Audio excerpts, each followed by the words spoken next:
Mac Power Users, episode 715, to Gridfinity and Beyond.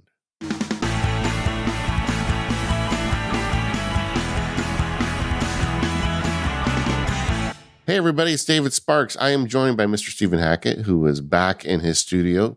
Did your studio have a name, Stephen? It's the pod cabin. The podcast. How could I forget that? Yeah, Stephen's back in his pod cabin with us, having successfully done a big job for St. Jude and a bunch of other stuff. Are you drowning in calendars at this point, Stephen? I imagine you just like buried in piles of calendars. Yeah, I got calendars and shipping material. Stuff's going to start going out later in the week, so it is a busy time around here. I'd kind of forgotten about it, and I came home from vacation and opened the door. I was like, "Oh yeah, you're waiting for me." It's like, here we go. Yeah. Well, either way, we are the Mac Power Users. It's time for a feedback episode. We've got a lot of feedback from the listeners and some other stuff to talk about that's going to be fun today. On More Power Users, which is the ad-free extended version of the show, I'm going to be doing a check-in on my Mac Studio. Now that I've been using it a while, I have thoughts. So we'll be talking about that. If you want to check that out, you can learn more at relay.fm/MPU. But I think, Stephen, we should just jump into it, man. Let's hit it. That sounds good. Let's start with some listener feedback. We had a note from Jan directed towards me about my backup strategy. I had mentioned at some point on the show that my MacBook Pro would wake up every night and then run a backup. And Jan wanted to know how I was going about that. And I'm using the excellent Carbon Copy Cloner. There are a couple of great backup utilities for the Mac. SuperDuper is the other one. I think they're sort of the best two, at least in my experience. But Carbon Copy Cloner is the one that I use, and it is really full featured. And I'll have a screenshot in the show notes of what my backup, they call them a task, but what the task looks like. And the trick is, if you go into sort of the scheduling section, is you have some options. And so I have mine set to run daily at 2 a.m. And if the system is asleep, and my MacBook Pro does go to sleep after a little while when it's plugged into my display, it will wake the system, mount the drive, do the backup, and then go back to sleep. But if the system is off, then it obviously won't do it. And there's a lot of customization in Carbon Copy Cloner about how you want it to work. And so it's really pretty awesome. I keep the drive ejected. I never see the drive. It is just kind of hanging out invisibly, and it mounts it when it needs it and ejects it when it doesn't. So you have lots of options. And I will have also in the show notes a couple support documents on their website that talk about some of the scheduling options and some of the things you can do. There's a lot of switches you can flip in Carbon Copy Cloner to get it to work the way that you want it to. But it's all within the app. I'm not doing any, sort of Apple scripty stuff or anything like that. It all just kind of is within the application, and that's how I prefer it. Yeah, I do the same thing, Carbon Copy Cloner. I used SuperDuper for years, and then at some point, I don't even remember why, I ended up switching over to Carbon Copy Cloner. The other thing you can do with Carbon Copy Cloner, if you're crazy like me and you have a big SSD with most of your data on it, is it makes it really easy to make a differential backup. Yes. So if you've got like a spinning drive that you just want to back up your entire drive to, Carbon Copy Cloner, you plug it in, it looks at the drive, it looks at what's on your existing drive and what's on the backup, and it just adds whatever it needs. It doesn't take long. That's how mine runs at night. Yeah, and you do it like monthly. And I've got a couple spinning drives like that I keep one off-site and one local, and just plug those in. Then when I get the off-site one back, I swap them. And Carbon Copy Cloner is also very good for that. But the advantage for me is that it's all on one drive, so that makes it easier. If you are not going to have it all on one drive and you're going to work off multiple drives, there's a great app called ChronoSync, which I believe is part of SetApp, but don't quote me on that. I didn't look it up. But the ChronoSync will allow you to grab data from multiple drives and do a similar action where it looks at a diff. So a couple different ways to do that, but yeah, carbon copy cloner for the win. Yeah. Super Duper is great. I think they had some issues a few years ago keeping up with some of the changes, and there have been changes. I think we talked about this last time on the feedback episode about how a truly bootable backup is not really a thing anymore. But this does what I want it to do, in that it puts all of my data on a drive that, is separate from Time Machine, like separate drive, separate enclosure. It's still on my desk, right? So if lightning hits the pod cabinet, it burns to the ground, this particular drive is not going to be very helpful. But that's how I'm doing it, and it's a solid app. I've used Carbon Copy Cloner. Like, it's been around forever. It's great. Yeah. It's always good to have one offsite. I also have a subscription to the backup service whose name escapes me. Backblaze? They were a sponsor at one point, but I've been a subscriber for years. And so that stuff is getting backed up offsite. And then the little spinning drive is also nice. I can just go get it. It's with a family member if there's a problem. I do encrypt it. Is that paranoid? I encrypt it back. I don't think so. I mean, if someone else gets a hold of that drive, you don't want them plugging it in and seeing your data. Yeah, that's true. Like, I trust my family, but if someone got it, So I encrypt it and just use Carbon Copy Cloner to make it. And that's really, I guess, that we just did a backup summary of what we're doing these days, right? I mean, I think so. Do you also run Time Machine, right? Oh yeah. Time Machine's my first line of defense. Yeah, although it's funny, I almost never use it. Maybe once a year I pull a file out of Time Machine, but it's pretty convenient once a year. Yeah, the way I think about backups is they're kind of like seat belts and airbags, right? Like, I had never used an airbag before until this year when I rolled my truck over. It's like, I'm really glad they were there, right? They saved my life. And so that's how I think about backups, right? They were there. Just like when I get in my car, I buckle the seatbelt.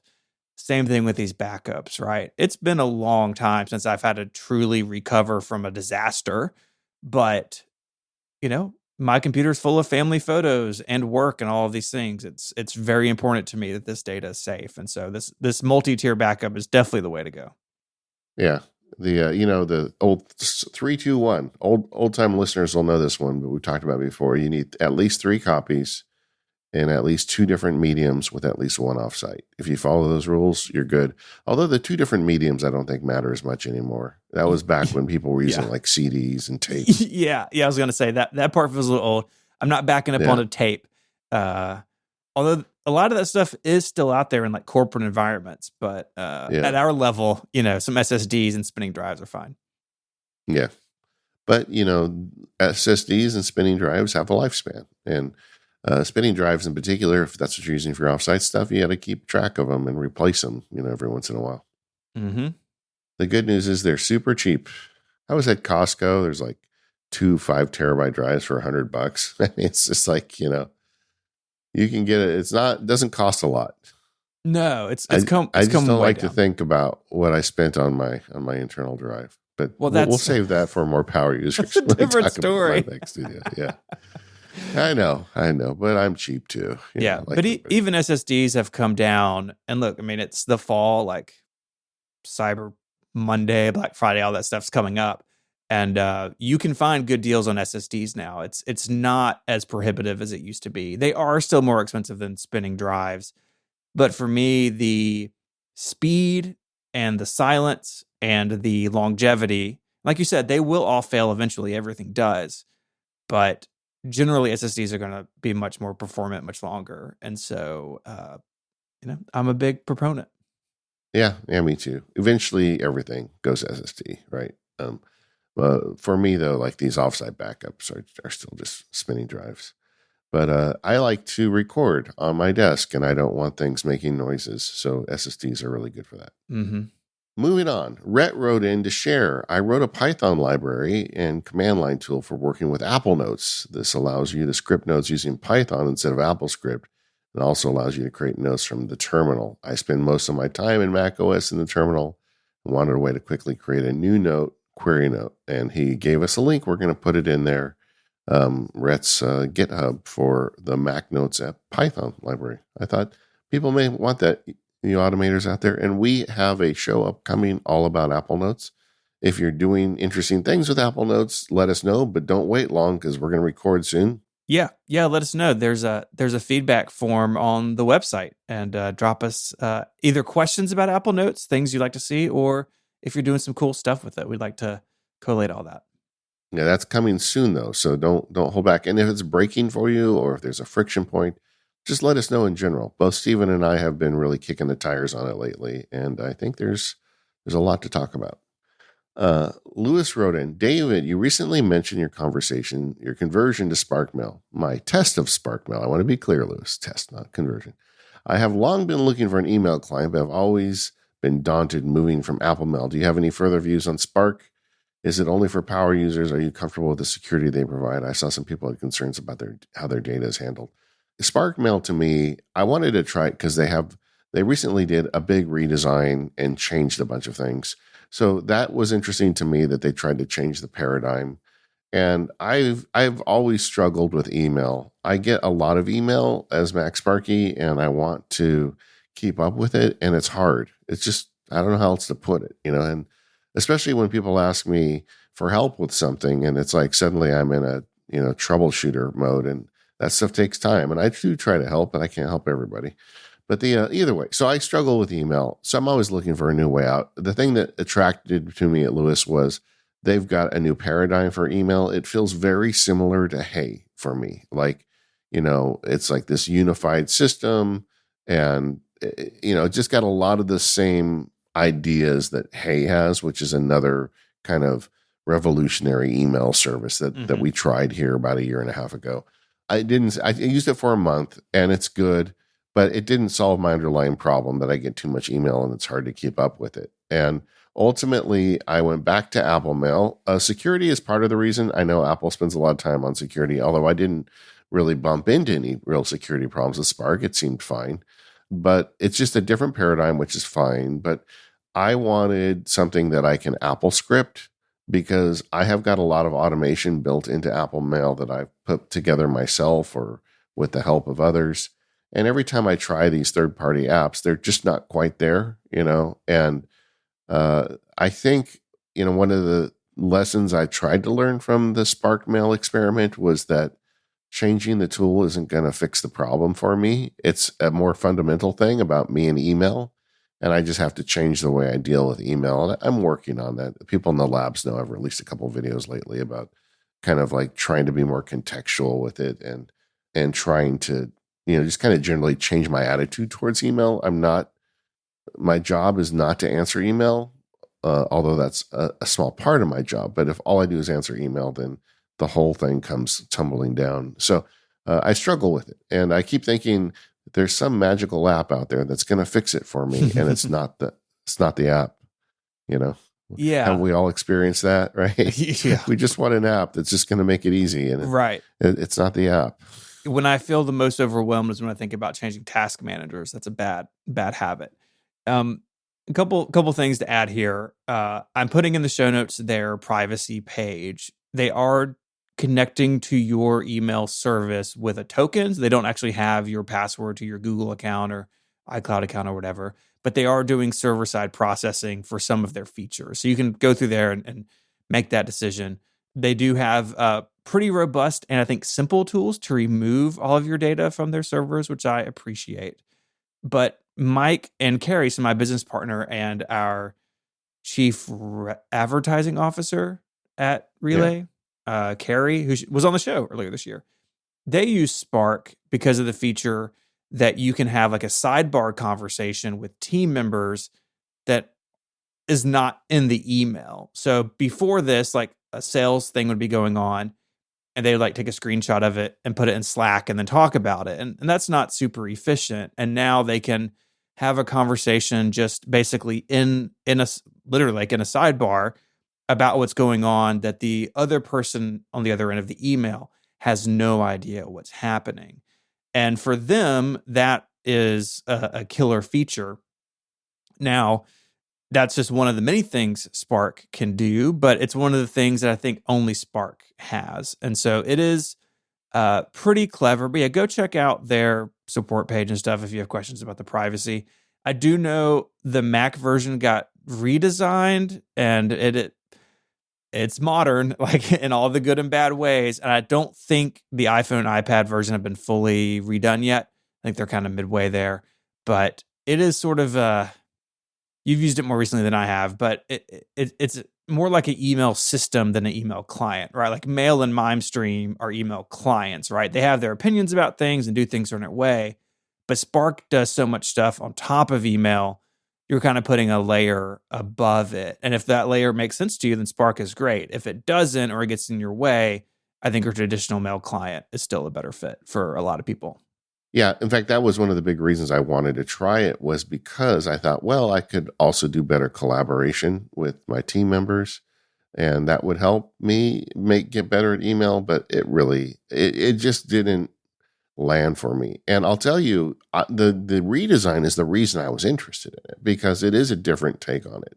And I think sometimes maybe the problem with email is that we think about it wrong. That's definitely one of my problems. And so maybe a different app will get my mind in a different space about email. But it just, it was good, but it just didn't really land for me. And part of it is also habit. I've been using Apple Mail forever, and I have wired that thing up to the gills, my Stream Deck, and all my various automation tasks are very powerful in Apple Mail. So I'm very fast at it. Like I was looking at, there's one called, I think, Super Genius. And it's like all the alpha nerds use Super Genius. Superhuman, maybe. Superhuman, yes. There you go. Thank you, Stephen. And it's like $30 a month, and it's like a serious, like email for serious people. And I watched a couple of videos of people using it. I'm like, all that stuff I can do in Apple Mail. It's not, I've because of automation skills, I've been able to do that, make it work better. But I have been more aggressively using Text Expander and changing up the way I do email a bit to get better at it. But that was a month-long journey that led me to the conclusion I need to just change my attitude about email, not change my email application. That plus SaneBox. SaneBox helps too, SaneBox. Yeah, SaneBox is a total lifesaver. And for me, I've been really happy with MimeStream, but all of my email accounts are Gmail based. I've got a Gmail account and then two G Suite, Google Apps, Google Workspace, whatever they're calling it today. And I think they have, other account types on their roadmap, but they haven't done it yet. But I've been really happy with it. And one of my favorite things about it, I thought about it as you said, mail's kind of wired into all your stuff. MimeStream has this really cool feature where you can have keyboard shortcuts like Apple Mail does or like Gmail does. So if you're using Gmail on the web a lot and you like those shortcuts, you can do it. But I've used Apple Mail for like 400 years. And so I have the keyboard shortcut set to that. So send is Command-Shift-D. I don't even have to think about it, right? I just know what it is. Yeah. And I love that little feature in MimeStream because they knew, okay, people are going to be coming from other places. And if we can just use those shortcuts and not have to learn more, it's so much faster. I heard the MimeStream guy interviewed one point saying that his next target is Fastmail, that he wants to put, because Fastmail is also using a proprietary, or not proprietary, but a different IMAP service. Mm-hmm. And he wants to try and plug MimeStream into that. And that could be the app that pulls me away from Apple Mail. If MimeStream gets Fastmail support, that would be really impressive. And just, I guess, just to go a little deeper on this, we're not going to do an email show anytime soon, but one of the things I've been trying to do is get more contextual. When Merlin guested on the show the week you missed, I can't remember if he told me this during the episode or we talked about it during our friend call before. I don't remember, but at one point he said, organizing your email is like alphabetizing your recycling, which was, a perfect Merlin saying, right? It just like cuts deep and it really is very visual. And you're like, oh yeah, man, I can't organize my email. But then the more I thought about it, it's like, that was one of my problems is I needed more organization in my email. I'm trying to get it where stuff related to the labs is in one bucket and stuff related to the field guides and stuff related to podcasts are all in different buckets. because I found myself getting jerked around when I was going through email. Like, oh, now I got to deal with labs admin. Now I got to deal with a customer support. Now I got to deal with a guest management.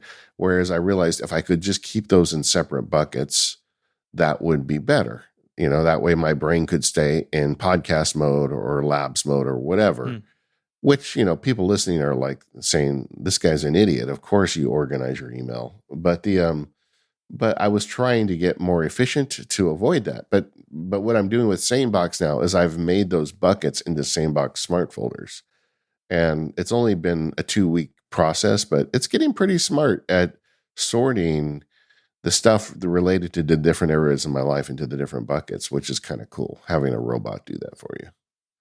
Yeah, that's one reason I have 2 separate work email accounts. I've got my Relay FM one, and then I have one for basically everything else. So like any consulting I do, 512 Pixel stuff, YouTube stuff, it all goes to an email at hackit.fm.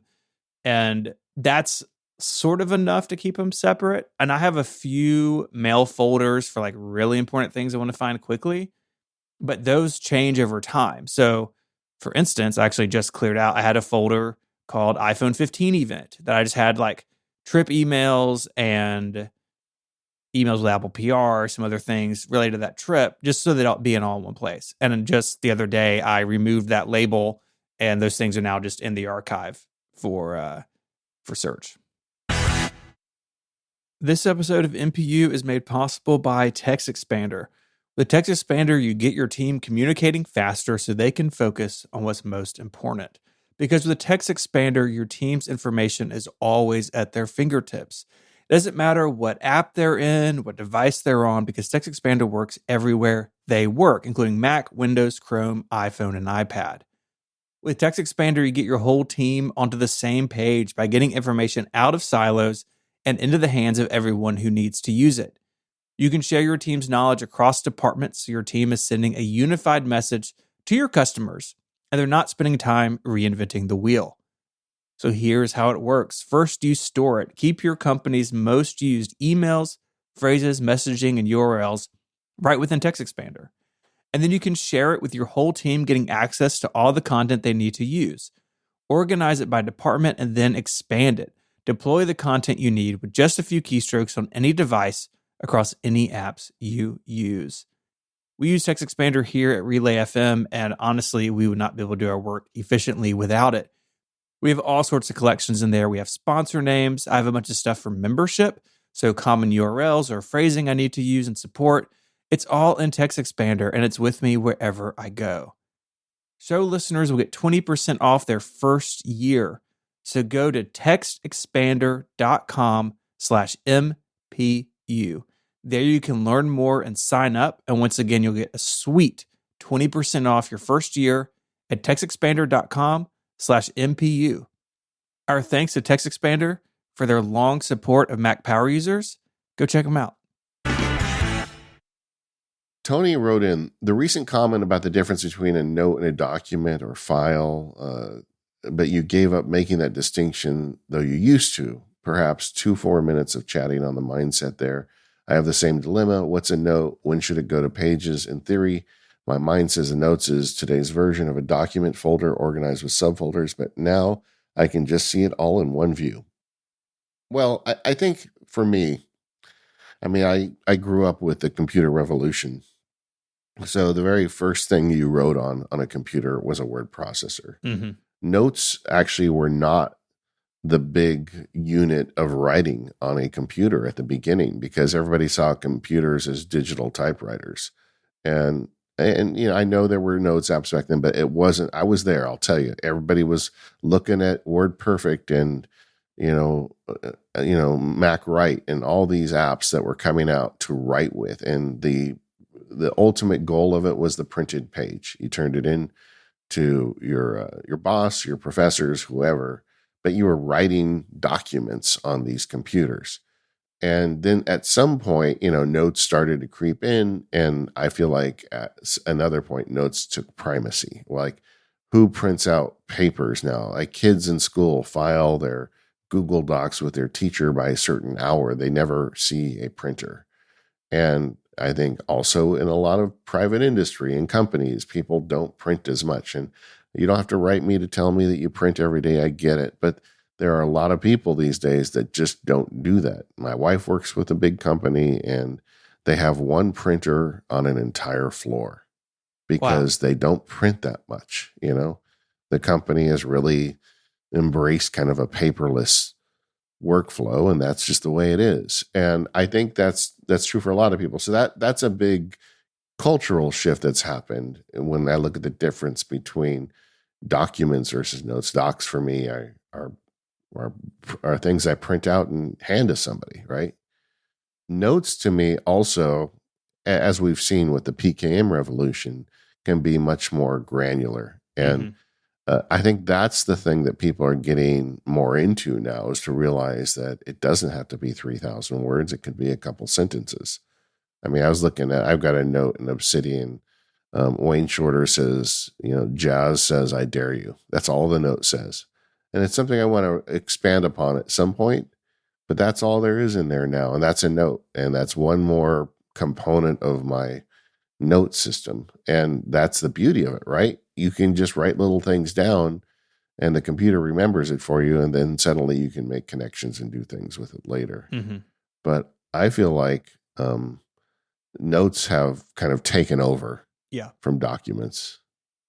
Yeah. I think what you said about the historical context is super interesting. I mean, how far the document model has come. Like, we're looking at a Google Doc right now, and it's broken into 8.5 by 11 sheets of paper, right? Like, I think you could turn that ridiculous. off, but it's really, I think, only in the last few years where that's really broken down to, hey, this is just a text box. Or like in a lot of apps, let's take Craft or Notion, for instance, it's basically just a canvas. It's not even a page anymore, and it's up to you as the user what you want there, right? We did that whole episode on freeform that I think kind of takes this idea maybe to its conclusion at this point. I think for me, basically everything's a note, and I'm only like crafting a document when I care about the output, right? If I'm, like you said, sending it to the one printer on the network, or I'm making a PDF to, I don't know, send out to a bunch of other parents at school, and they may print it. But I think the distinction is, I don't think it's that important. Like, I think about the output, and Apple makes it really easy to go from notes to pages now. And it is interesting, but I don't think it's anything, it doesn't keep me up at night kind of worried about, oh, did I start this in the wrong place? I also think, though, that we are precious nerds. Like, there are people listening to the show. I was one of these people a few years ago where I was printing out stock certificates and agreements and court filings. And so different, people in different businesses print all the time, and they still need a way for that printed document to look good and follow the rules of whoever's reading it. And those are still important things.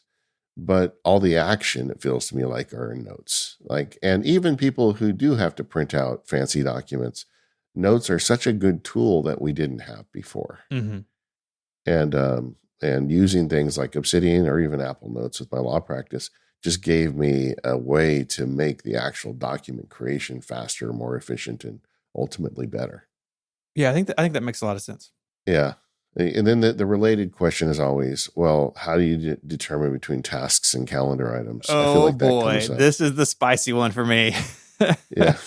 Okay. I have something to say about it if you want, but is it tough for you? I mean, are you struggling with this? What's going on? No. I feel very strongly that my method is right. So okay. So there's that. Right. So everything for me is a task in my task manager, and I only put on my calendar blocks of time to work on something, either when it's with somebody else, right? So record MPU is every Tuesday at 11:30. But if I need, or if I want to set time aside for a specific task, like say that I have a video that I'm going to work on or an article that I'm editing, I may put a couple of hours on Thursday afternoon that says, hey, complete article, but that's rare for me. Usually I have on my calendar just these times where I have to do something with other people or have to be in an appointment or something. And then all that open time is where I go into my task manager and do what I need to do for the day. I don't time block. I don't do those sorts of things. And that works well for me because I live and die by my task list. But I know people like our friend Jason Snell, he just puts everything on his calendar, right? If he's got to write a column, it just becomes a calendar event. That's when he does it. And both are legitimate. But for me, I'm definitely task first, calendar second. Yeah. I mean, the thing about it is I've been thinking about this a lot lately. I guess I can share. The next field guide is going to be about productivity. I've been working on it for like 7 years and I keep stopping and starting. I've decided, okay, I'm going to finish this damn thing. But one of the big points I like to make in it, and the labs people have already heard me preach about this, but tasks are infinite and time is finite. And I think that is the sticky point between that question. Everybody always asks that, what do you do with your task list with your calendar? And to me is you have to acknowledge that you can have an unlimited task list, but you don't have unlimited time. And if you can accept that, some people don't. You know how people don't accept it? They start the day with like 20 tasks, each of which takes 8 hours. And then they get to the end of the day and they didn't finish any of them and they're mad at themselves. That's when you don't accept that time is finite, right? But I feel like, to me, the task list is like, that's the thing that I look at to decide what I'm going to do. And the calendar is what I decide what's important enough to do today. Does that make sense? It does. You just you pull some stuff out of that task list and you're like, this is legitimately going to take 3 hours. So I'll put a block on for 3 hours and that thing will be done and it'll be off the task list. I don't think about how much stuff is on the task list because it doesn't matter. It's infinite. Modern software, you can load it up. What I do think about is what's important enough to get on the calendar today and over the course of the next week. And I do some of that blocking like you do. I do more than you do, but I don't go crazy. I don't put blocks in there when I'm going to go take a pee. Some people do that. That's nuts. But I do block out the important stuff and that way it gets done. And then it's like a commitment, it's an appointment with yourself. Just like if you make an appointment, if I make an appointment with you to meet you and talk to you, I'm going to show up. Well, if I make this appointment with myself to do this thing, then I'm going to show up or reschedule it if I have to. But I think the relationship can be mutually beneficial between tasks and calendars, but you have to come at it with some logic and with some discipline. And it's going to be different for all sorts of people, right? I mean, I was thinking about back when I had day job, the whole company ran by calendar. So all our meetings were there. And if I was going to spend an hour catching up on email, I would put an hour on my calendar called admin time. So other people didn't put things there for me, right? Invite me to meetings or calls or whatever. And so it's definitely contextually sensitive, I think. And even between me and you, my guess is that I have more that has to be done on a set day, just business wise, right? Because sure, 50 people working at Relay now or whatever. It's got a lot of stuff going on. Yeah. And so for me, for me to sit down and I'm not saying you're doing this, but I know people who do, who sit down their task list every morning, but these are the 4 things I'm going to do today. And I'm putting them on my calendar and the others can wait. If there's a due date to a task, it's there for a reason. And I think that's goes into my thinking where the task list is king, at least in my little world. Yeah. Yeah. Well, I feel like yours is probably got more moving parts than mine does. Mm-hmm. And that's one of the beauties of the changes I've made in my life. Yep. But I do that. I actually do sit down on Sunday and say, okay, what do I really want to get done this week? And how am I going to pull it off? And even with my life that's simpler than yours, I still don't pull it all off and make mistakes. And we all struggle with this stuff. There's no magic cure, right? Yeah. There's nothing that's just going to solve it for you. But I do think a healthy understanding of the infinite versus the finite and tasks versus time can really help you approach it differently, where I mean, so much of this stuff is perception and expectations, where we put these expectations on ourselves. You look at a task list, you're like, I can do all this stuff. Well, you actually can't. Mm-hmm. I can guarantee you that when they put me in the ground, there'll still be unfinished tasks in my task manager, and that's okay, right? I mean, Yeah. I'm going to do what I can with the time I have, and choosing what that is one of the tricks. It's the trick, I think. Yeah. Yeah. And saying no to a bunch of stuff that doesn't matter. But but yeah, it is tough. But yeah, I don't know. We kind of went off a little bit of a deep end there. But that's a feedback episode, Yeah, why not? Yeah. Yeah, and I think in either conversation we're talking tasks versus calendar or notes versus docs. I think the balance is up to you and your individual situation, but also think the organization of those things is as well, right? So like I have a personal calendar and a work calendar, and then we have an assortment of family calendars. But I know that because we've talked about it, that you've got more calendars. You're much more specific about what goes onto what calendar, and I may have way more task lists than you do, or I may organize my notes differently than you. And again, that's something you kind of got to figure out as you go. But it is something else that I think, nerdy people like to get worked up about. Yeah, exactly. My calendar situation has changed a little bit. Do you want a quick update? Yeah. Because we've moved, JF is the guy who helps me with the most stuff. And we moved a bunch of that over to Notion. So my production and publication schedule is in a shared Notion database. And that has its own calendar showing release dates and event dates. So I've been going to that so often that I realize that I don't need the separate event calendars. You know how I had the full day calendar events, the planning calendars. Mm-hmm. Those are in Notion now. So I've stopped using them. I just turned them off over the weekend. I haven't given up on them entirely. I'm going to see how it goes if I just don't use them for a month. But I'm using the standard calendars. Like I need to be on this call at this time, and I'm going to work on this project at this time. But the actual planning full day event calendars might be going away. We'll see, because I was duplicating effort with that stuff already being in Notion. Sure. And Notion is where other people can make changes. So that's the one that's really the truth, the source of truth for that stuff. So then I don't see a point of having, the others. Yeah. But I am always trying stuff out and trying to figure out a way to make this thing work easier, faster, and more efficiently. Yeah. Well, I think that move to Notion for some of that stuff is like the perfect example of what we're talking about, where it's got to work contextually, right? I have a bunch of stuff in Apple Notes, but I only have one folder that's shared with my spouse. All my calendars are shared with my spouse, but we only have one.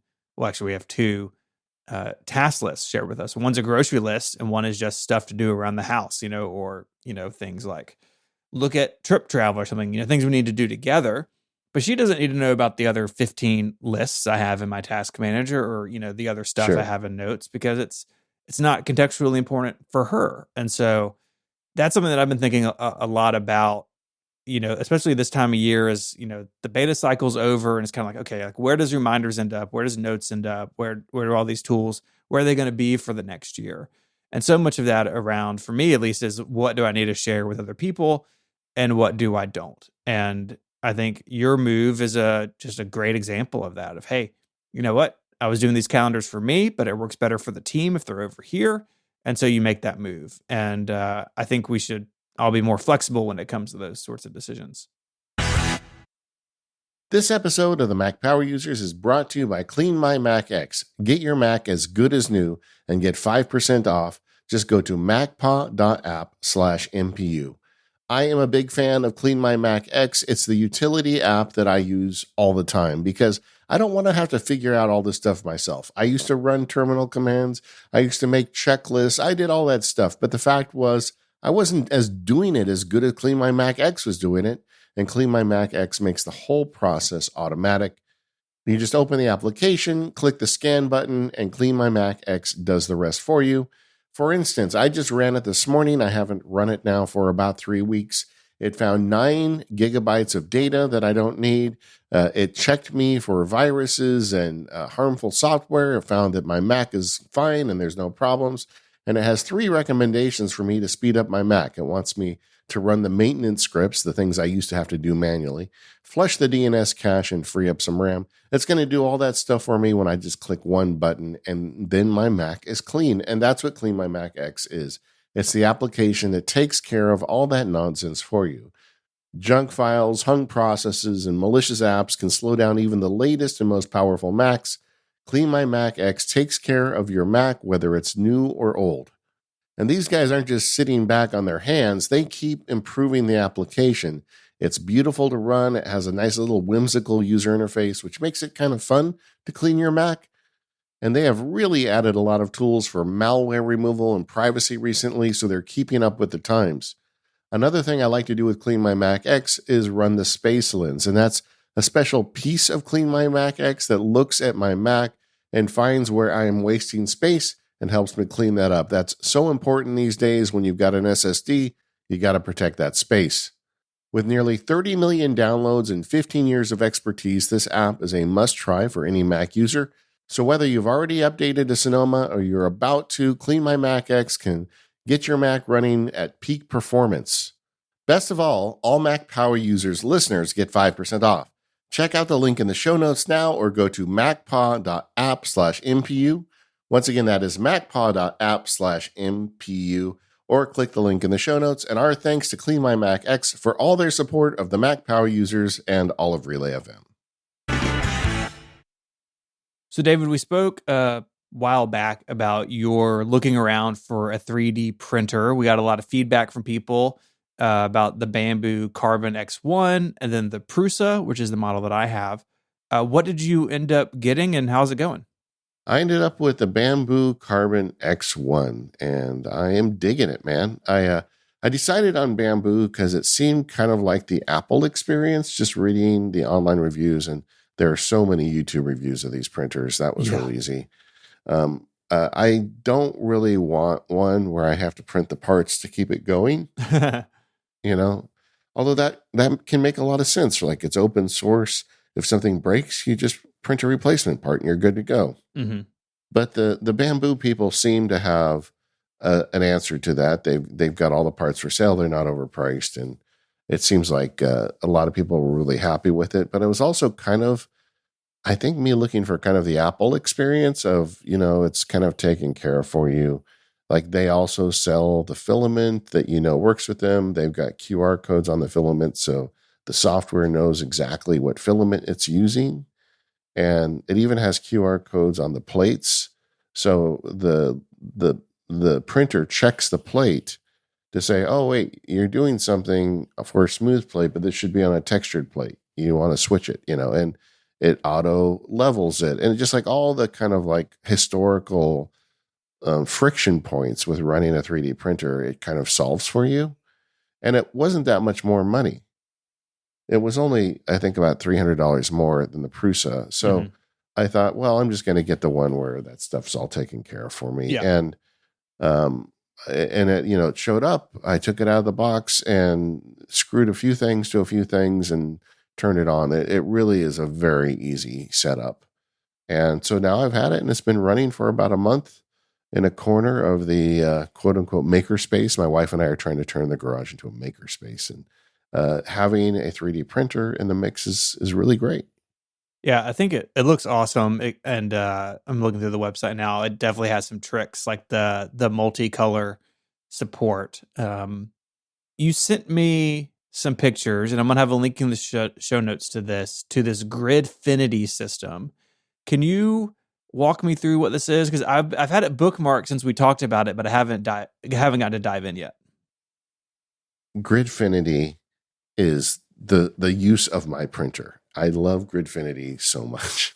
So as soon as I got this set up, I started hearing from people in the labs and in the podcast, like, okay, Sparky, how many little Darth Vader helmets have you made now that you got your printer, right? And people really thought that was the rabbit hole I will go down. And I'm not saying that I won't go down that rabbit hole. I have downloaded the various parts to print your own R2D2. Perfect. but I have not done anything with any of that stuff. Instead, my immediate itch to be scratched by this thing was storage. I've got these various drawers around the house that are full of stuff, and there's no organization to them. In some cases, I use that Kaizen foam, and for people who haven't heard this thing from me, I really have what I think is a bit of a sickness in terms of organization. I like things organized to an unhealthy degree, so much so that I think it's a form of distraction from actually doing work, Hmm. where I have to have it just right, and if it's not, it like bugs me. I think about it in bed, kind of thing.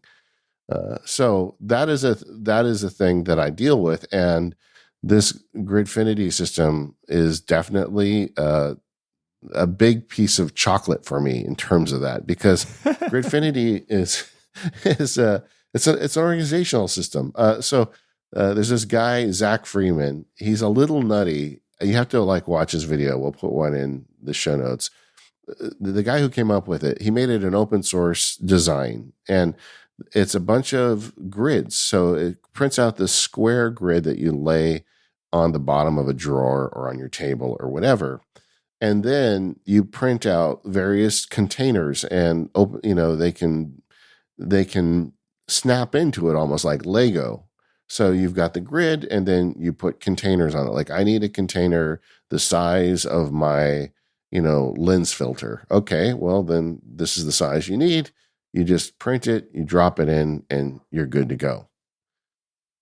All right. So I got this Gridfinity system started, and I went in 100% with it. I have been doing nothing but printing Gridfinity, and I love it so much. And because it's open source, a lot of people have been making stuff for it. Like, I wanted to put my AirPods Pro in a Gridfinity holder. So I just typed Gridfinity AirPods Pro, and there were like 4 of them people have already made, and they're perfectly made to hold an AirPods Pro case. So now then you just send it to the printer. And the way this works, if you've never used a 3D printer before, I guess I should say that because I'm sure a lot of people haven't. There's a couple things. First of all, you can design stuff to print on it. That's when you Yeah. use 3D software like Fusion or one of these things. I have barely done that, and I don't know that I'll do a lot of it. But that's out in the future for me. But the main thing is you need what they call a slicer, and the Bamboo printer comes with its own software. So you can take any of these things out there on the internet, download them, just like you and I do with Apple scripts. Well, you do it with these 3D designs, and you import them into the Bamboo software, and it shows you the device right on the plate that's going to be printed. So it shows you what it looked like. And with the Bamboo, if you've got the one with the different colors of filament, you can pick one of 4 that you have connected, and then it shows you the right color. And then you can move it around to say, well, this is where I want it on the plate, or this is what I want done. And then you press the slice button, and all it's doing is going through the thing you've put up there top to bottom and saying, well, this would be 150 layers of filament, and each layer would look like this, just like you see those cutaways. And that's how it builds it. It goes through and it prints out each layer 1, layer 2, layer 3, till it gets to the 150, and it's got a thing that'll hold your AirPods. So all that's done with the Bamboo software. And the Bamboo software connects wirelessly to the device out in the garage. So I can turn it on, put my AirPod holder in it, say, make it with the gray filament, slice it, now send it to the printer, and then it goes off to the printer. And then the next thing that happens is they've got a little camera in there, so you can check it. Usually these things, if they fail, it's in the first or second layer. Sometimes Right. things just go wrong. Yeah. But once they get rolling, they call it spaghetti. It's like something just goes wrong. Yeah. I've learned to babysit the first several passes on my jobs. Because I was doing some of the 3D printed objects for the podcastathon. I printed a bunch of those, and I was going to print a big one. I just hit print and ran out the door to go do something. And I came back later. I was like, oh, there's filament everywhere. Something terrible has happened. Yeah. Yeah. Well, and I think that's more of a problem when you print objects. Yeah. Like, my nephew came over and he wanted a dinosaur, and we had a failure, but then we printed support pieces for it, and then it worked. But for the Gridfinity stuff, it's all very basic. There's no need for support material. You just print it from the bottom up and it works. And that's great. But I cannot stop making this stuff, Stephen. I've made storage for my Iron Giant storage in the studio. There's one drawer in the shop that I've been printing some stuff for. And I just look around the house now. I'm like, oh, this needs organization. I can print a grid. Then I can print little boxes to put on top of the grid. And I open the drawers and I look at them and they make me so happy. And I just keep doing it. And Daisy thinks I've completely lost my mind. I said, hey, can I do the silverware drawer? And she's like, no, not yet. She needs space right now. But I just want to print storage everywhere. That's all I want to do with this thing. It's so stupid because it's like, these things are expensive, and you could go to Target and buy a lot of plastic storage for the money one of these costs. But each piece of storage is custom fit to the thing that I'm making, and I love it. I just love it. And then you can reorganize, and that's the advantage of the Gridfinity over the Kaizen foam. Once you cut the Kaizen foam, that's it, man. You can't change anything.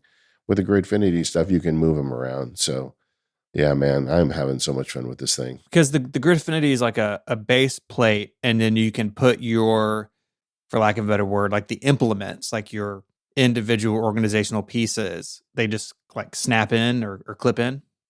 Exactly. Each square is 42 millimeters square, and nerds will appreciate 42. And then you just decide when you're printing stuff, the dimensions. Like I had a drill bit that I was working in the garage. I have a special drill bit that I use for a special thing. And I said, I'm going to make a Gridfinity for this drill bit. It's a 1x3. So it's 42 wide by roughly 126 tall. And that's perfect for this one thing. And then you can also govern how high it is. Like you can say, so 1x3, and then in increments of 7 millimeters, how tall you want it. Like I have one that's holding pencils in a drawer over here that is a 6. It's 42 millimeters high, so it's really tall because it's holding a bunch of pencils. But a lot of them I print are much shorter, so you can get to the stuff that you're putting in there. Mm-hmm. But then on top of that, there's just like a million of these things. And a million is an exaggeration, but like if I want to store drill bits, somebody has designed a thing to store drill bits.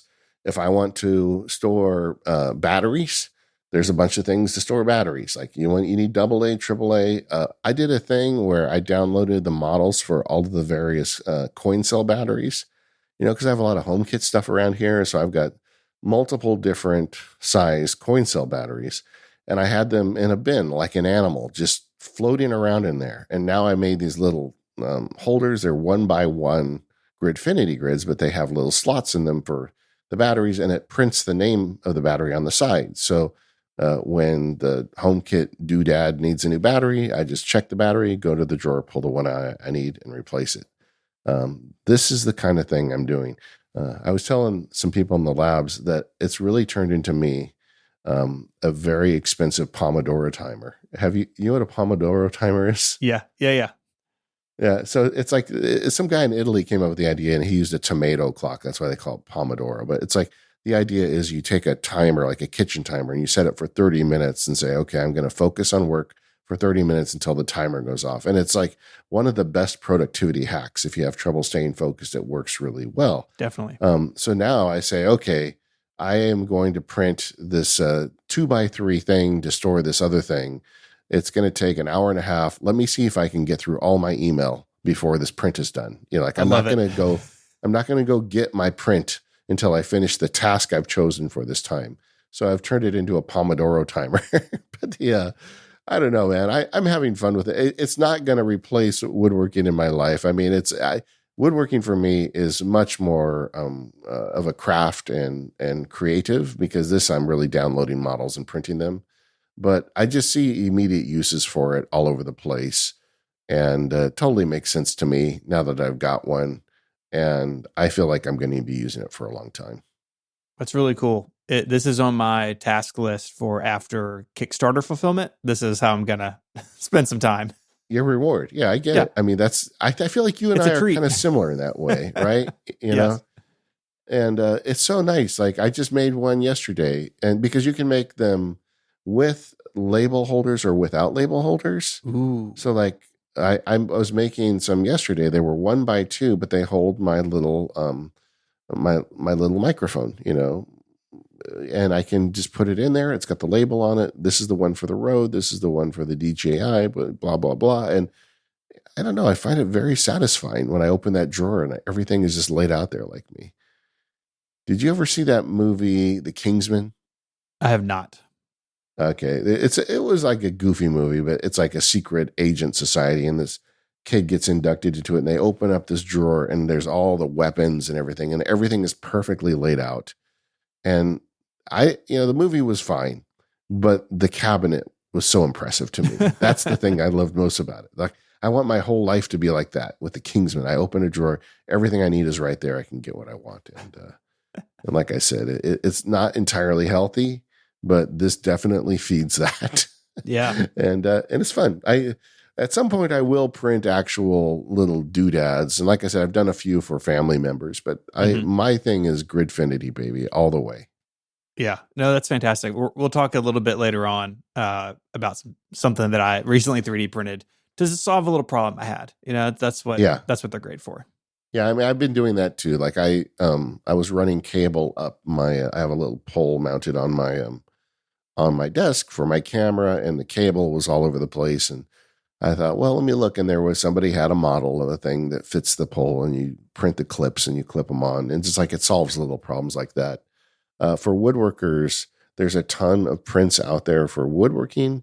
The thing I think I would use it most for is odd angle jigs. Like if I do something that's 22.5 degrees or something, and I want to make a little jig to hold it together as I'm gluing the thing together, like I would just probably print that. And so I think I'll use it for stuff like that. I'm not going to be printing components of my projects for it, but more like tools to help make them. Yeah. But I like it and it's fun. I think the organization is a big thing people do with these printers, and that is definitely in my wheelhouse. This episode of Mac Power Users is brought to you by Indeed. No one wins playing the waiting game. And when it comes to hiring, you don't want to wait for great talent to happen to find you. You want to find them first with Indeed. When you're hiring, you need Indeed because it is the hiring platform where you can attract, interview, and hire all in one place. So instead of spending hours on multiple job sites searching for candidates with the right skills, you can use Indeed's powerful hiring platform that can help you do it all. Indeed streamlines hiring with powerful tools that find you match candidates. With Instant Match, over 80% of employers get quality candidates whose resume on Indeed matches their job description the moment they sponsor a job, according to Indeed Data US. Indeed's hiring platform really is great. Candidates you invite to apply are 3 times more likely to apply to your job than candidates who only see it in search, according to US Indeed data. Even better, Indeed is the only job site where you pay for applications that meet your must-have requirements, making it an unbelievably powerful hiring platform, delivering 4 times more hires than all other job sites combined, according to Talent Nest 2019. Join more than 3 million businesses worldwide that use Indeed to hire great talent fast. Start hiring now with a $75 sponsored job credit to upgrade your job post. Just go to Indeed.com/MPU. That link is in the show notes, and this offer is good for a limited time. So visit Indeed, INDEED, Indeed.com/MPU to support the show by saying you heard about it on this, your favorite podcast. Terms and conditions apply. Need to hire? You need Indeed. Our thanks to Indeed for their support of the show. Okay, there's been an entry in our outline for a week that says Steven's secret project. David will learn about this live as we record. And I've like dropped you hints. I'm like, man, I'm really thinking about that. I mean, what's going on? And you're like, you'll find out when we record. So here I am, Steven. What are you about to drop on me? Well, you're going to get an email in just a second. So if you could open your email, please. Oh, man. I got to send you an invitation so you can see it, because it's not publicly available. MPU, MPU in Notion. Yes. So I have spent. What have you done, Stephen? What have you done? I'm only like an hour and a half into this, but I've been Okay. kicking around just quietly, thinking about, for next year, are there better ways we could organize the show? Right now, we have a pile of Google Docs and Google Sheets, and that's great. And that's how I run my entire life. But thinking, is there something that would be a bit more easy to use for us and, some couple people who help us behind the scenes? And this really started when I heard months ago that the Cortex boys had basically moved their entire pre-production flow into Notion. And so this is totally like prototypey, and it's the first, like I said, maybe an hour or an hour and a half into it of having a content calendar and a database for topic ideas and show assets. And I think that there's possibly real legs here. I had a friend call with your partner, Mike Hurley. I know about this. Oh, you do? Because I asked Mike the other day. I was like, hey, I know y'all are doing this Cortex. I'd love to see some of it. And he said, you know what? Or he's like, why? I was like, well, I'm thinking about this for MPU. He's like, I just had a call with David Sparks, and he said, I'm thinking about Notion for MPU. And so he's our matchmaker. Yeah. Well, what I said was, I'm thinking about, I don't think I could ever get Steven out of Google. I don't think it's possible. Yeah, no, this is difficult for me, believe me. And I have a issues to resolve document in here. Okay. The biggest issue with this, and this is where you or maybe the audience can help, is obviously we have a lot of episodes with guests, usually one, sometimes two a month. And with Google Doc, that's so easy because we can just send them the link and everyone has a Google account and they can edit and view the document. And we allow our guests to edit the document because sometimes they add their own links or add their own things they want in there. And you can do that with Notion, but they got to sign into Notion. And I worry that that's maybe a little too much friction for guests. What do you think about that? Yeah, I don't know. I mean, you're dropping on me right now. I have to think about it. This is the fun part of it, is doing it on the show. Yeah, I feel like the guests could probably figure it out. Yeah.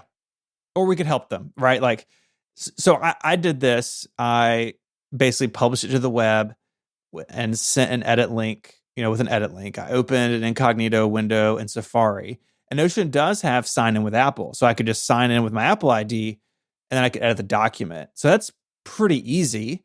And if they already have a Notion account, they can just sign in with their Notion account, and that one document they can edit within Notion. It's, where they have access to it through their normal account. So I feel like it's actually not too bad.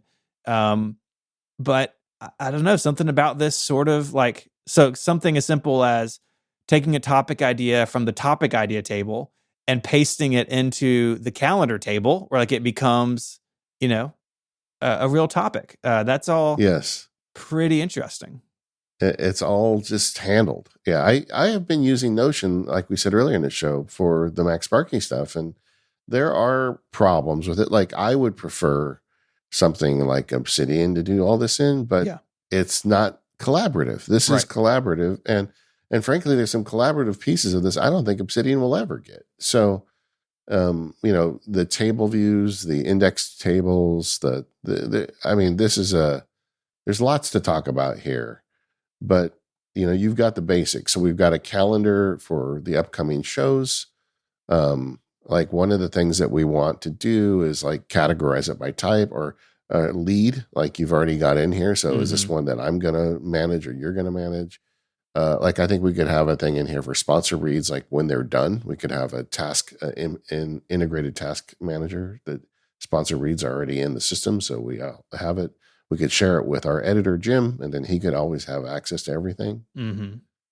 I do like that you just click the show title and then you can go into the outline. So, because we work on a lot of outlines early. So, I mean, I don't know. I totally see this working for us. Yeah. That problem with guests, I think there's, that's a problem if the guest wants to edit the outline. Many guests don't want to edit it. They just want to see it. True. And that's easy enough. We could even just send it to them as text or a PDF or something if they wanted it that way. Yeah. And they could view it without an account, right? And so a little bit behind the scenes, like we have planning calls with our guests, and you and I, or whoever's doing the call, we can edit it as we go, and they could see it. Yeah, so it may not be an issue at all. It's just like in putting this together, again, just a little bit of time into it. That was what came to mind first. Like, okay, that's a hurdle we have to make sure we can overcome before we move all into this. And my thought would be, this is something we start at the beginning of the year. Like, we have the rest of the year to kind of figure out what we want. And even to the point where like the having it laid out in a calendar is really pretty cool. Being able to filter, like I put a check mark in here for published. And so you can still, if you want to filter to see the published episodes, you can, but they're hidden by default. Like, it gives us a lot of flexibility, I feel like, that we don't have in the stack of Google documents.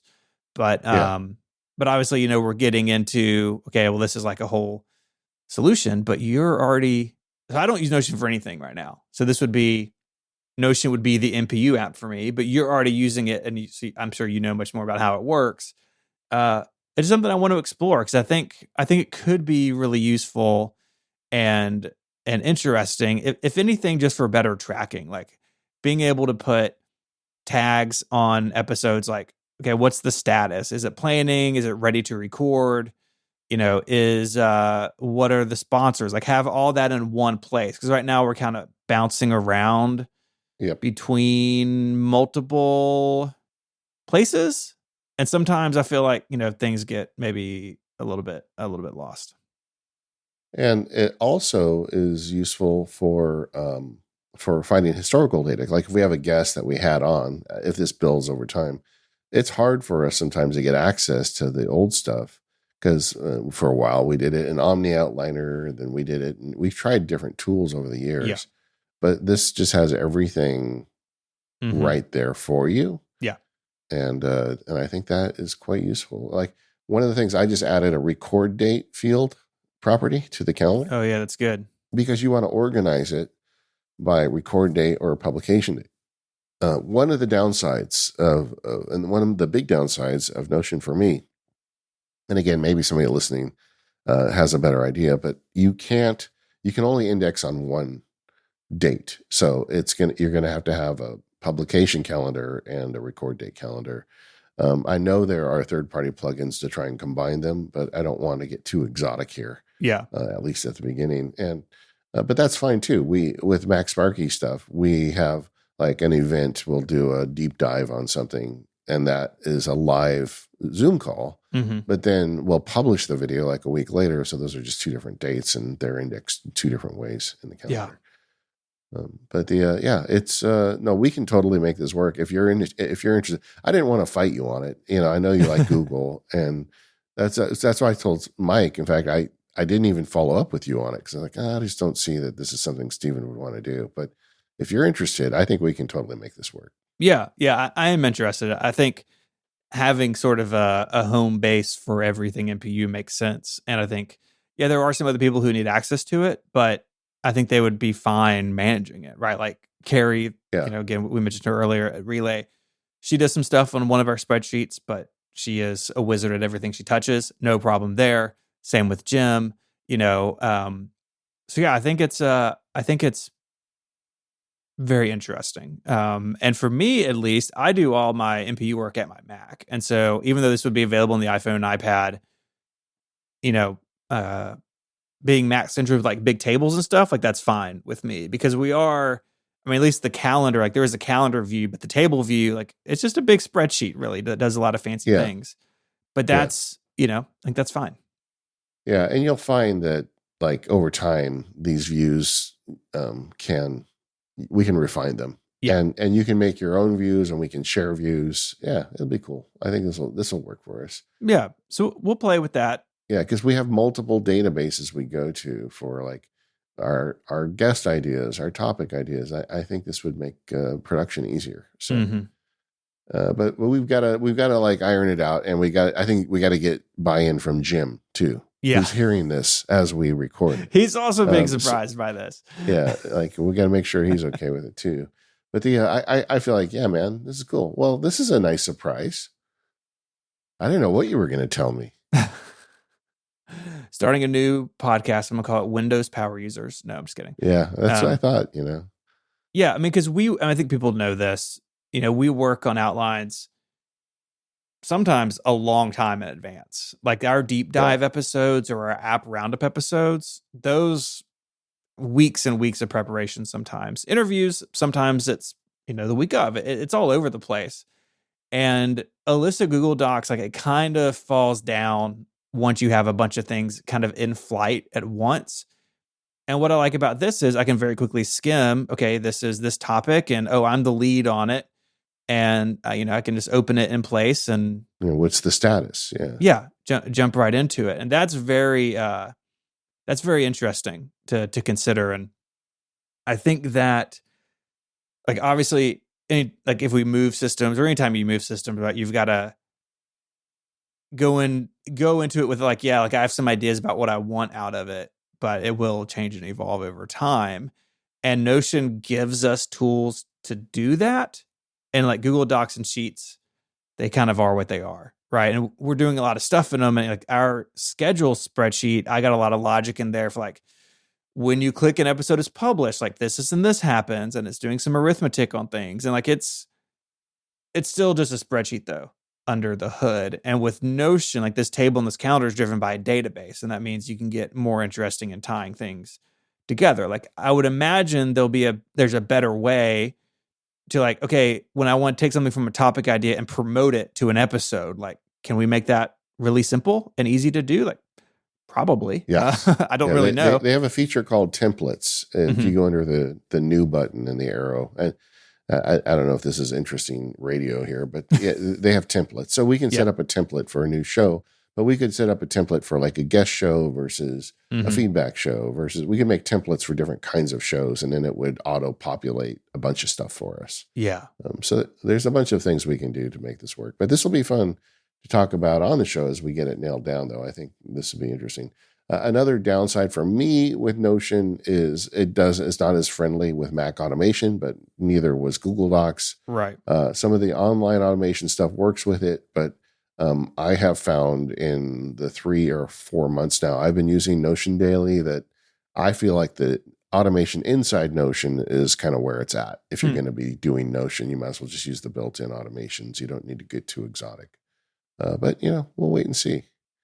Yeah. Sometimes we make more out of this stuff than it needs to be. Honestly, it's like, you need a new show. You click the new button, pick the template for the type of show, and then it generates enough of the stuff automatically, and you do the rest manually. Mm-hmm. There's nothing you can do that's going to read your mind and say, "Oh, the guest is this guy or that lady." It's right. You still have to type that in, but you only have to type it in once if you've got it all in one place. Yeah, that's nice. Yeah, and like I was thinking about some automation stuff. Like I have some things bookmarked. Like, could we have a space in here that pulls in the RSS feed so we could very quickly search for things on past episodes, right? That would give us titles and show notes and links and stuff. Like, because you're right, the show has been going on so long. I mean, even just my time on it now, has been years. Like right now, if I'm like, when is the last time we covered this? I go to the Relay site and search, and that's fantastic. Like I got nothing bad to say about the guy who designed and built the Relay website.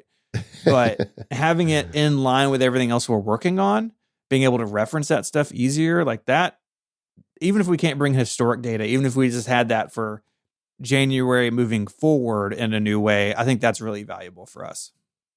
And then I also want to research how other people are using them for a podcast planning tool. Mm-hmm. Maybe I'll have to talk to Mr. Hurley and some other folks. They're doing wild stuff. So like they basically have like topic ideas and chunks, and then they just move them around in this table, and like they build an episode that way. It's like we start with the topic and then kind of build the content around the topic, where they're almost inside out from us. So it is interesting, but not the way that we work. I don't think. Well, like, but this would be interesting. Like, for instance, we could auto-populate the future feedback episodes for the next year.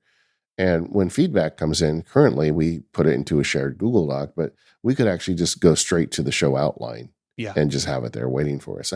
I feel like there's a lot we could do with this. Yeah, this will be fun. And I always like new things. I think your biggest challenge, honestly, with this is going to be getting me to wait until January It's like, in a couple of weeks, I'm going to be like, I feel like it's pretty good. Let's just start using it. We'll cross that bridge when we get there. I'm just telling you ahead of time what's coming your way, because my personality is one where once I want to make a change, I want to just do it right there. I know. If you kind of back up from Notion and take your glasses off, it's like Gridfinity for content, really. Yes, there you go. I took like 30 minutes to decide to stop being a lawyer. So making a move to this Notion is not going to be hard for me, man. Well, 30 minutes or 15 years. I'm not sure. One or the other. So that's a surprise. Right, nothing bad. Yeah. But I did think it'd be fun to spring it on you on the show. I didn't think it was going to be anything bad, but I just didn't know. I was thinking, like, is he going to like announce that he's all in with Obsidian and OmniFocus, or what's he up to? I don't know. I just felt like you had some up your sleeve. Well, I guess I was right. It was software related, but I didn't see this coming. Now I feel bad that I didn't raise it with you. I just didn't give you credit, man. Yeah. Well, no, I'm sorry. That made it, as soon as I heard that from Mike, I was like, oh, it has to be on the show, because that makes it so much funnier that you would have this conversation with him. In fairness, for listeners, a few times over the years, I've told Steve, I'm like, well, what do you think if we like try to do them in Apple Notes or something? And Steven is like immediately, nope. It's just like, there is not even a breath. You tried moving us into Basecamp. You asked me quite a few times. Yeah. What do we try this? What do we? Nope. I'm like, this guy, he loves his Google Docs. I'm never going to take dynamite to get him off of that. But apparently it didn't. I'm not moving any of my other relational database. That's all. We're going to do it in FileMaker. So prepare yourself. Yeah. Can you imagine? Yeah. And we should run it on your cube. Okay. Cube I'll get FileMaker server going. And if the internet goes out, you can't do show prep. So good luck. Okay. Well, all right. There we go.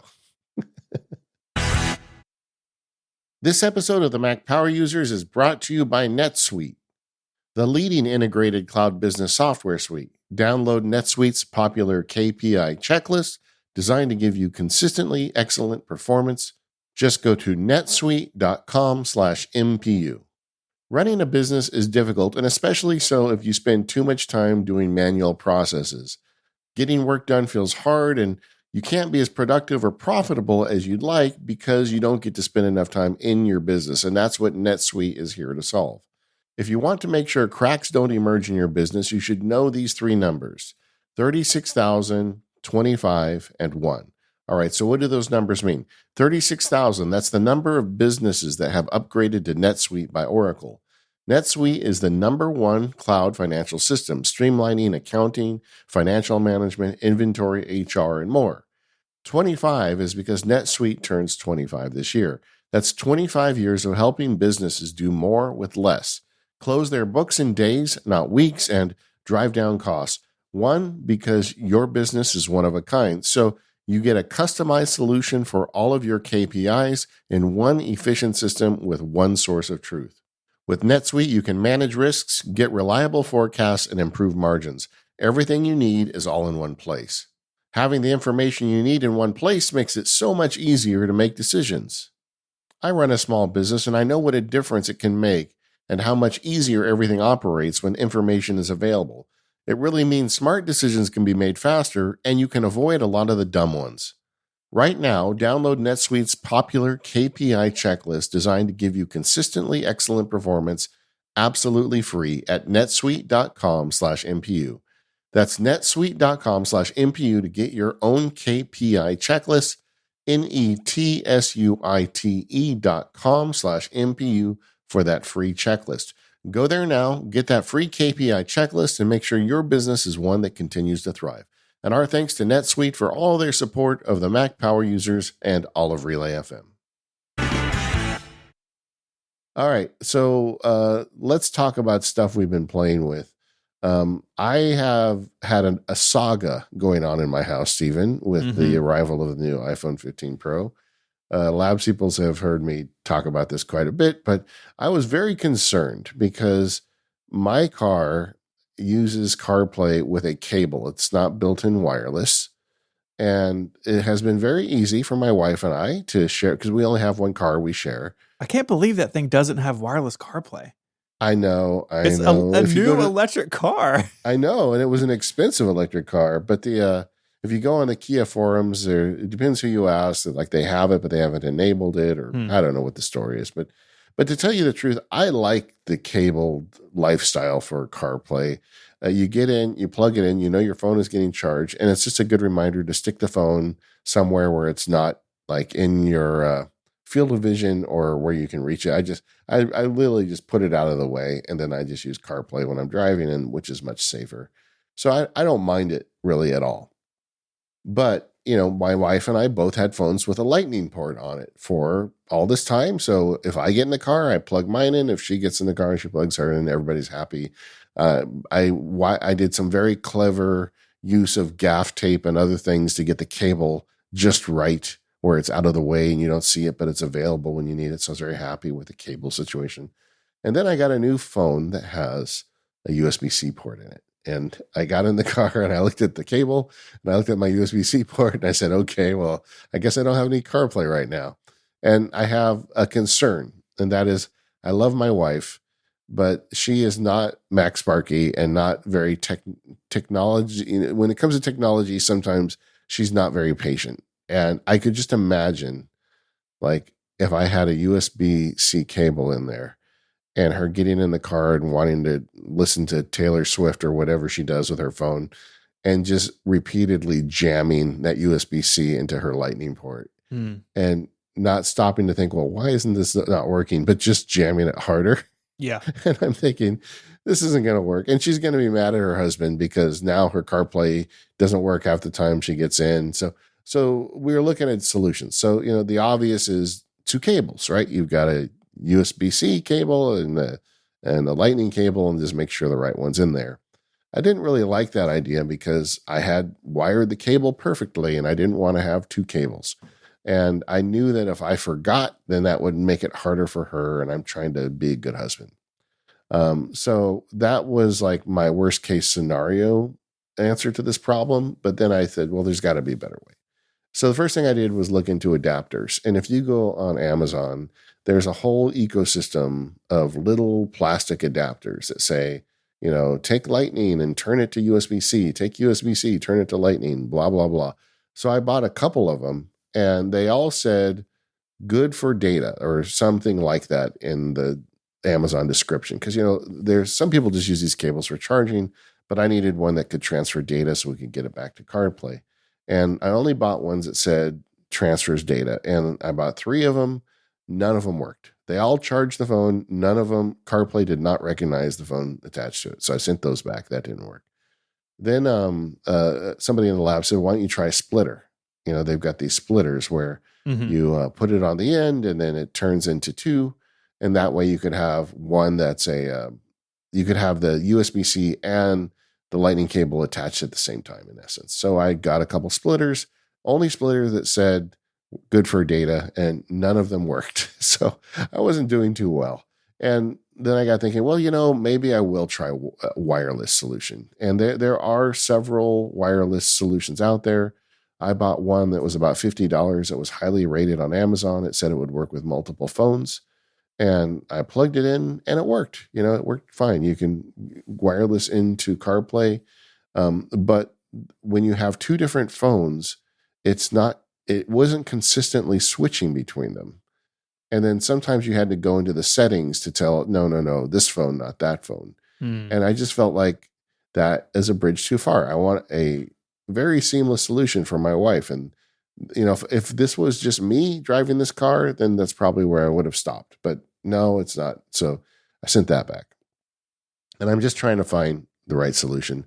And then one of the Labs members wrote me and said, why don't you just get the Apple converter? And I'm like, what? I didn't even know they made one. And sure enough, Apple makes a little 3-inch cable. It's $30 because it's Apple. It's got a female lightning port on one end and a male USB-C on the other end. And I ordered it and I plugged it into the lightning and plugged my phone in and it worked fine. And then you unplug it and then it's just a lightning. It's the same cable she's always used. So nothing has changed for her except that there is a little white dongle on the end. If the dongle's on the end, pull it off and put the black cable in and you're good. And I know it sounds like I'm almost like being silly the way I'm talking about my wife on this stuff, but she doesn't want to deal with it. I get it, you know. But so, and I try to make a point of unplugging the dongle when I use it. She drives the car more than me anyway. So I've got a spot in the car where the dongle goes. When I want to drive the car and use my thing, I plug in the little dongle and I'm good. And that was a very long and arduous process to get to a point where we could have two different phones. Yeah. Is the adapter in a 3D printed little bucket for itself? Not yet. Dude, what are you but doing? Now that you say that, I have a backlog of Gridfinity here, buddy. I don't know. No, I guess I could. The thing is, the car has a perfect little slot for it, just anyway. So I don't know that I need one. But okay, I can see that. And the other problem is I've been printing primarily PLA. That's another thing I should have said earlier. When you buy a 3D printer, it allows you to learn something new, and that's always fun. And so there's different kinds of filaments, and I've been printing the cheap filament, the PLA stuff, which is very nice, but it's not heat friendly. And if you put a PLA printed thing in a car in California where it gets, like 120 degrees in there in the summer, it would just be a puddle of plastic when you went in. So I'd have to make it out of a different filament, blah, blah, blah. So I haven't really gone down that road yet. There's a bunch of 3D models for my car specifically, if you look them up. But I'm a little nervous about printing stuff and then putting it in a car where it's just going to bake in the California sun during the summer. Yes. We're going to come back to that in just a second. Okay. So, I mean, I had the same problem, right? I have an iPhone 15 Pro Max. My wife has an iPhone 13 mini.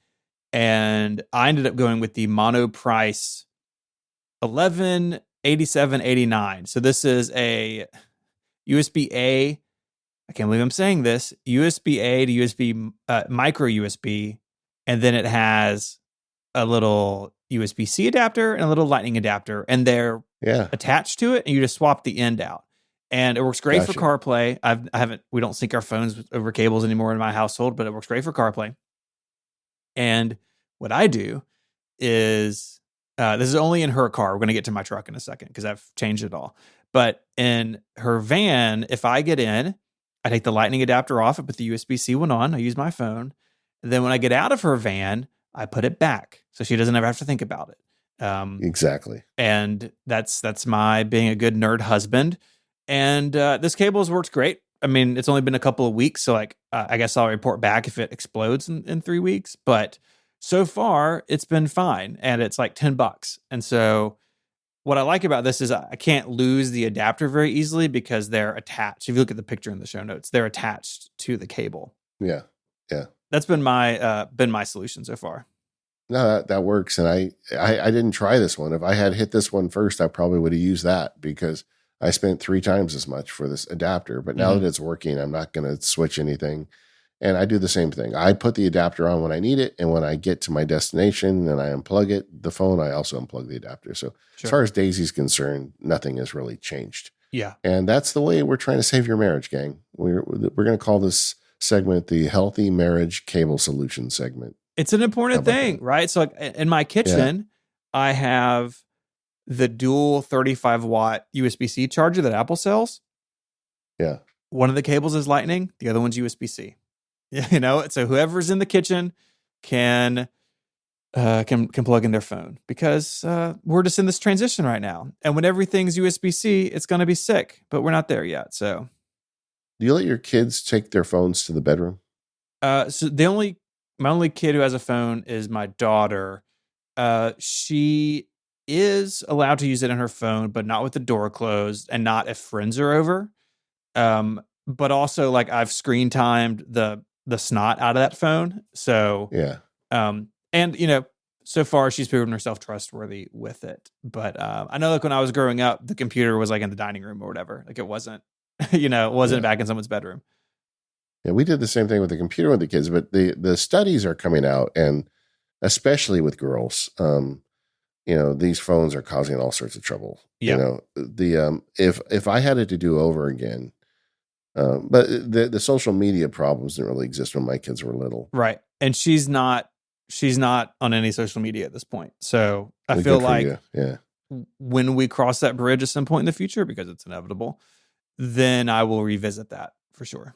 Yeah, what I would do, just giving you a heads up on, I would just say, you know what, we're going to all charge our phones in the kitchen, and at night when we go to bed, none of us are going to bring a phone, and I think that's a good way to kind of keep them from their worst instincts. My daughter told me, she's like, Dad, I remember one night I stayed up all night and did all of Angry Birds. Like, how did I? I'm like, man, I'm a terrible dad. I didn't know, yeah.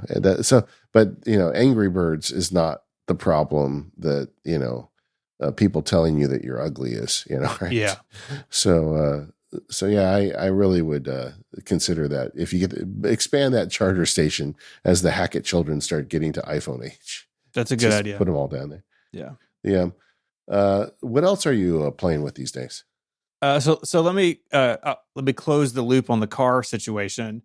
Okay. I talked about this on, I think, Connected. I don't remember, but I didn't want to be in the two-ended cable situation in the truck, because my truck does have wireless CarPlay and Mary's van does not. But the problem is that the built-in wireless charger in the Tundra is really bad, and they always are, right? Yeah, like really slow. Really slow. Like, basically wouldn't keep up with CarPlay. My phone got really hot. It had to be lined up just right. And so I 3D printed a mount for a MagSafe puck, and I printed it, I think it's PETG or PTEG, I forget the name, but it is a material that can withstand being in a car. Because, oh boy, PLA would melt in the Memphis heat, and the interior of my truck is all black. So 3D printed that. I VFB taped it next to the wireless charger, because the wireless charger does work really well for my wife's phone. Her 13 mini, like, it lines up perfectly. It doesn't have any trouble. The 15 Pro Max does. And then I ran the cable under the console up to a power-only USB-C port. Now, I'm not getting the full 15 watts MagSafe can do, because of the USB-C port doesn't have that much power to it, but it's enough where it will charge the phone, and the phone will gain charge even using wireless CarPlay. And so if I'm going someplace quick, I leave my phone in my pocket. If, like, we were just at the beach and we took the truck, and I could just toss the phone on the MagSafe mount, and it was great. So I don't have any data cable in the truck. The other problem with the Tundra in this situation is the USB port, the only USB port you can use for data, is up high on the dash, and then you have the cable like hanging around, and there's no nice way to route it. If you look in the picture, it's the USB port in the upper right-hand corner of the picture. That's the data port. And so there's like no great way to manage that cable, and I didn't like it flopping around. If it was one of the console ports, it'd be different, but those are just power. And so this is a situation I came up with that works for me. We still have a USB-A port, and I have a USB-A to Lightning cable in the console. So if someone else wants to charge, and there's more USB charging ports in the back, so we have more options. I still have cables in the console for other people, but the MagSafe puck is working great for me. And little truck modification. Well, I'm glad you thought about the printing material, because you're right. The PLA would have really melted. It would have been pretty gross. Oh yeah. I think I have a solution for you. Amazon to the rescue. They've got a little USB-A L-bend adapter, and I think that's what you need. So you could plug it in, because the way you've got it, the cable is just poking out wide, and since there's no data, it's just power. Even if this adapter is crippling it a little bit, it doesn't matter, because you already are just using it for low power. I think I would try one of those. Okay. We'll put a link in the notes. Cool. Oh yeah. Well, I got to find a USB-C version of it. Although, I mean, I guess they have them too. Yeah. Yeah, they have them too. I saw. I forget, because the one I sent you is USB-A, but yeah, it's USB. You need USB-A bent to USB-C, but they have those as well. Yeah. Man, the internet's an amazing place. People make everything. It's wild. Right? The other thing I'm playing with that I'll bring up here is I just published a blog post today, actually, as we record this, playing with generative AI fill in Photoshop. So this is different than like going to Dolly and like typing in like, send me a picture of a podcaster dressed as Han Solo fighting a bad guy. This is built into Photoshop, and basically you can extend your photo or select part of a photo and tell Photoshop's AI, like, remove this car, remove this person, blue sky with clouds, and it draws that in, and it gives you different variations you can use. So I've had this photo of my wife that I used. I took, I think, Halloween a couple years ago, where she's dressed in a hot dog suit. It's just a funny picture that makes me laugh. It's in our front yard, but it's a horizontal picture because I'm not an animal. I take my pictures horizontally. But I've wanted to use it as a wallpaper. And I mean, really starting, I guess, last year with iOS 16 with the new lock screen stuff, you really need the top like quarter of your screen basically empty or like simple so you can use a bunch of widgets and read them. And this photo just didn't work for that. And I just kind of randomly thought, oh, I can do this in Photoshop now. So I took this photo of her and I spent probably half an hour, and, you select what you want, you try a prompt and it does something weird. And I still had to do some like manual Photoshop work, like some spot healing and some other things to kind of make it work.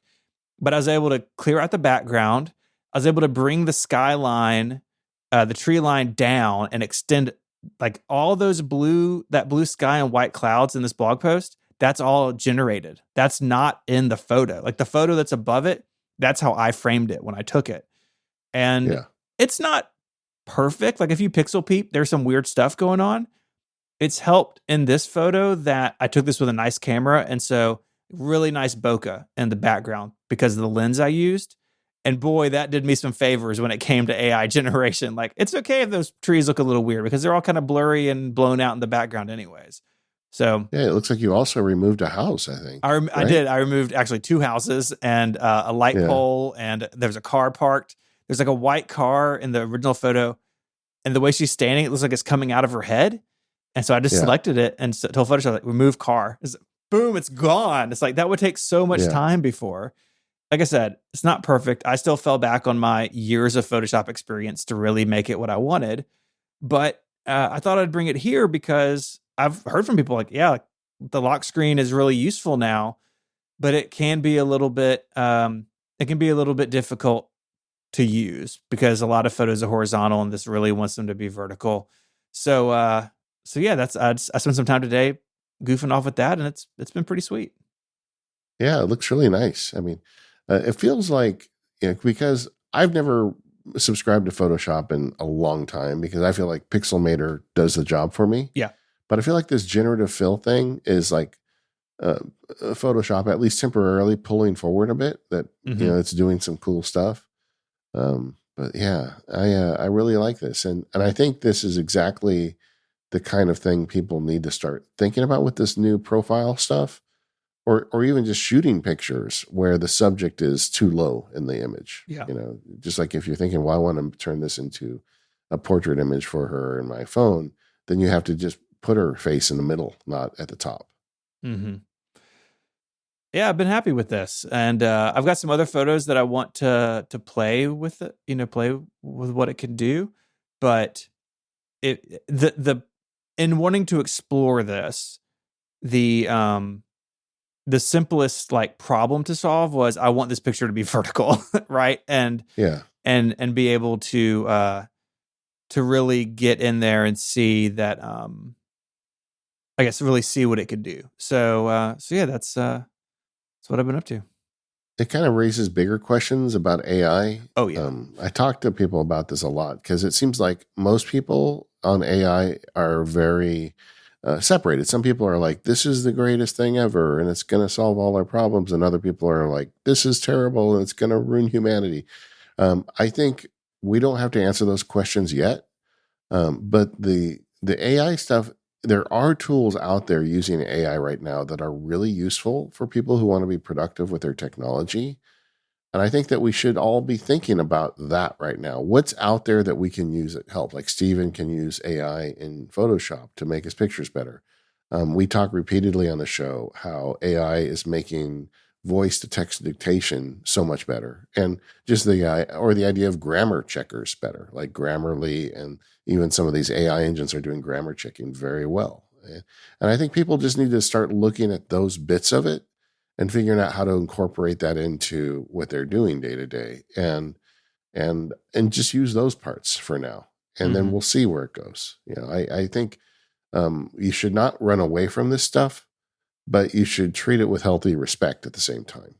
But figure it out. I mean, if you're worried about it ruining your job, then figure out how to use it so you can show people how you can make it better at your job, not replace you, but make you better. And I don't know, there's something to this. And I think that's something that is really new. Like in the last year, as we head towards the end of the year, maybe that's something we need to talk about, is the difference that AI has made. This has been like the coming out party.